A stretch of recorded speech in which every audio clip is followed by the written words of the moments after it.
नमस्कार, आप देख रहे हैं कैपिटल टीवी की स्पेशल स्टोरी और मैं हूं आपके साथ साइमा।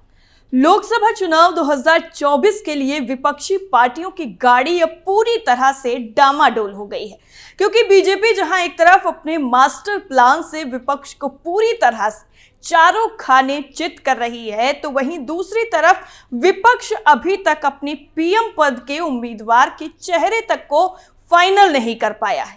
अब ऐसे में जब लोकसभा चुनाव के लिए महज और महज कुछ महीनों का ही वक्त बचा है, तो विपक्षी पार्टियों को एक और जोरदार झटका लग गया है।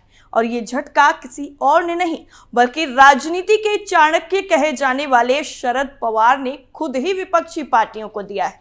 दरअसल पीएम मोदी और बीजेपी को हराने के लिए विपक्षी पार्टियां एक होकर अपना एक गठबंधन तो बना चुकी हैं, लेकिन उसका हाल किसी से छिपा नहीं है। अब एक बार फिर से शरद पवार ने विपक्षी पार्टियों के सपनों पर पानी फेरने का काम किया है, जिससे विपक्षी पार्टियों के हाथ कुछ भी नहीं लगने वाला। दरअसल राष्ट्रवादी कांग्रेस पार्टी यानी एनसीपी के प्रमुख शरद पवार का कहना है कि विपक्ष को 2024 के लोकसभा चुनावों के लिए प्रधानमंत्री पद के उम्मीदवार की घोषणा करने की जरूरत ही नहीं है। जी हाँ, शरद पवार ने अपने बयान से साफ कर दिया है कि दरअसल विपक्ष को पीएम उम्मीदवार के चेहरे की बिल्कुल भी जरूरत नहीं है।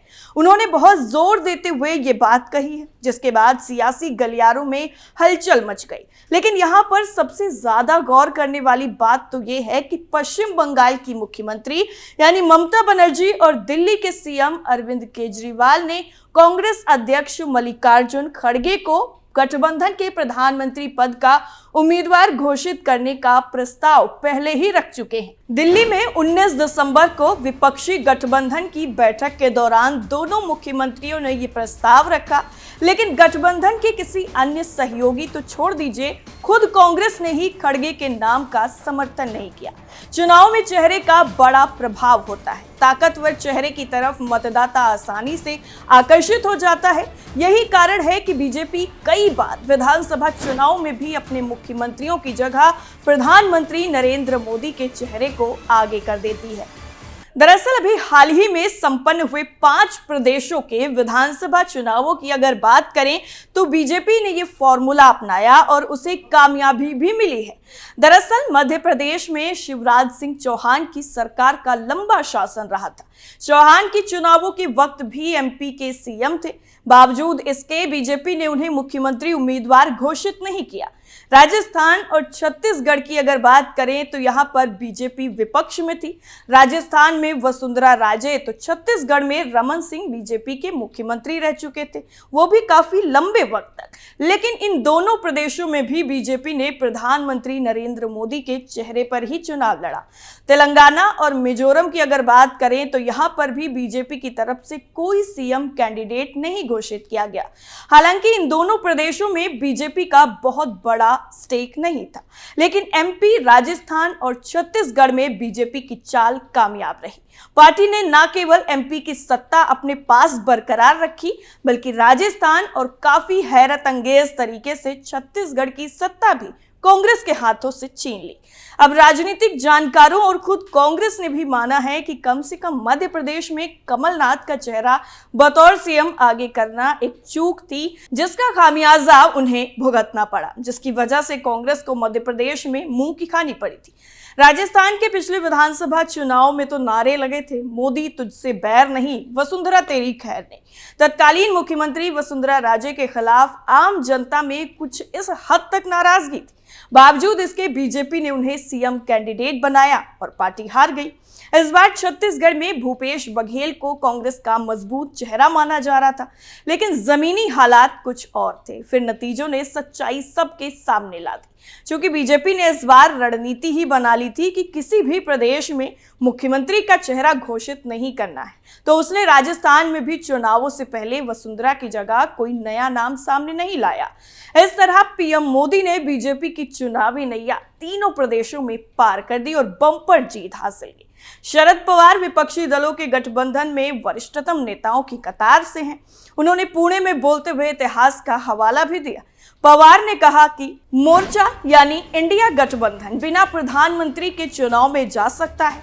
1977 में ऐसा ही हुआ था जब मोरारजी देसाई चुनाव से पहले कहीं नहीं थे और विपक्ष बिना प्रधानमंत्री चेहरा चुनाव लड़ा था। आम चुनाव के बाद एक नया दल बनाया गया और वो प्रधानमंत्री बने। इतना ही नहीं, शरद पवार ने कहा कि लोग विपक्ष के पास प्रधानमंत्री उम्मीदवार हो या ना हो अपना चुनाव करेंगे, खासकर अगर उन्होंने बदलाव का फैसला कर लिया है तो। जेडीयू सांसद केसी त्यागी ने इस पूरे मामले पर एक आर्टिकल तक लिख दिया। बहरहाल पवार के इस बात में काफी हद तक दम भी है और सच्चाई भी। अगर जनता किसी सरकार से ऊब जाती है तो वो उसका तख्ता पलट कर ही देती है, जैसा कि पिछली बार वसुंधरा के खिलाफ ऐलान करके बीजेपी को सत्ता से हटाया था। 2014 में केंद्र की यूपीए सरकार के खिलाफ भी कुछ ऐसा ही माहौल बना था, जब जन जन में मनमोहन सिंह के नेतृत्व वाले शासन को उखाड़ फेंकने की भावना गहरा गई थी। तो सवाल है कि क्या मौजूदा मोदी सरकार के खिलाफ भी कुछ ऐसा ही माहौल है? इस सवाल का जवाब भी शरद पवार के बयान में ढूंढा जा सकता है और मिलता भी है। वो जिस तरह कह रहे हैं कि जनता ने अगर बदलाव का फैसला किया तो चुनाव में वो अपना निर्णय भी सुना देगी। इस बयान में पवार का विश्वास कहीं से नहीं झलक रहा है कि जनता ने बदलाव का मन बना लिया है। यही वजह है कि वो इंडिया गठबंधन की तरफ से कोई भी चेहरा नहीं चाहते। मुश्किल ये भी है कि विपक्ष के पास मोदी के टक्कर का कोई चेहरा है भी नहीं। दूसरी मुश्किल ये है कि विपक्ष में प्रधानमंत्री पद के कई दावेदार हैं। राजनीति के मंझे खिलाड़ी पवार ने इन दोनों परेशानियों के मद्देनजर ही सुझाव दिया कि विपक्षी गठबंधन को पीएम का कोई चेहरा नहीं देना चाहिए। इससे गठबंधन में संभावित फूट को रोका जा सकेगा, तो मतदाताओं को भी सुलझन में रखा जा सकेगा कि चुनाव में जीत के बाद विपक्ष पीएम का शायद कोई असरदार चेहरा ढूंढ सके। लेकिन शरद पवार की तरफ से जैसे ही ये बयान सामने आया तो उसके बाद से ही विपक्षी पार्टियों में खलबली जरूर मच गई, क्योंकि अगर हम बात करें दिल्ली के सीएम अरविंद केजरीवाल की तो वो भी पीएम पद के उम्मीदवार की रेस में है।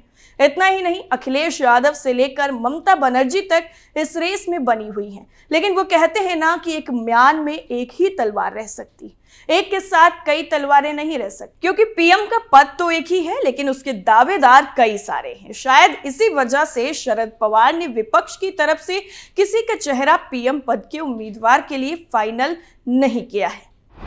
विपक्ष में कई चेहरे, लेकिन मोदी का मुकाबला करे तो कौन?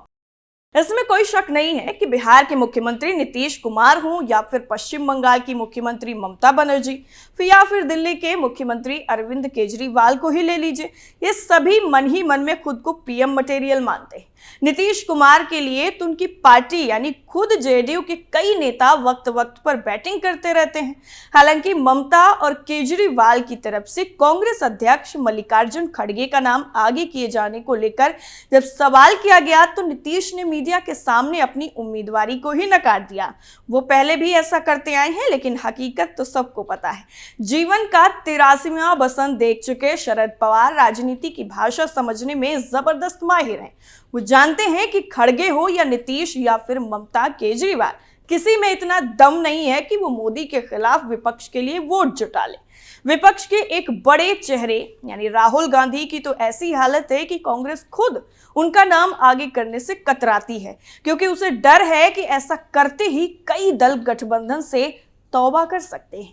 लोकसभा चुनाव के लिए बीजेपी की मजबूती और विपक्षी पार्टियों की कमजोरी की वजह से ही विपक्षी पार्टियों के गठबंधन की आज ये हालत हो गई है कि भले ही वो कितना बड़ा नेता ही क्यों ना हो, लेकिन पीएम मोदी के सामने आने की किसी की हिम्मत नहीं है। शायद इसलिए ही शरद पवार ने यह फैसला करके विपक्षी गठबंधन को फजीहत से बचा लिया है। अब देखना होगा कि क्या शरद पवार के इस बयान के बाद बाकी विपक्षी नेता अपने आप को पीएम पद के उम्मीदवार के तौर पर देखना बंद कर देंगे, या फिर वो अपनी इस लड़ाई की वजह से आपस में एक बार फिर से मारपीट की नौबत पर उतारू हो जाएंगे। कैसी लगी आपको हमारी स्पेशल स्टोरी? कमेंट करके जरूर बताइए। आज के लिए फिलहाल इतना ही। बाकी खबरों के लिए बनी रहिए कैपिटल टीवी के साथ। नमस्कार।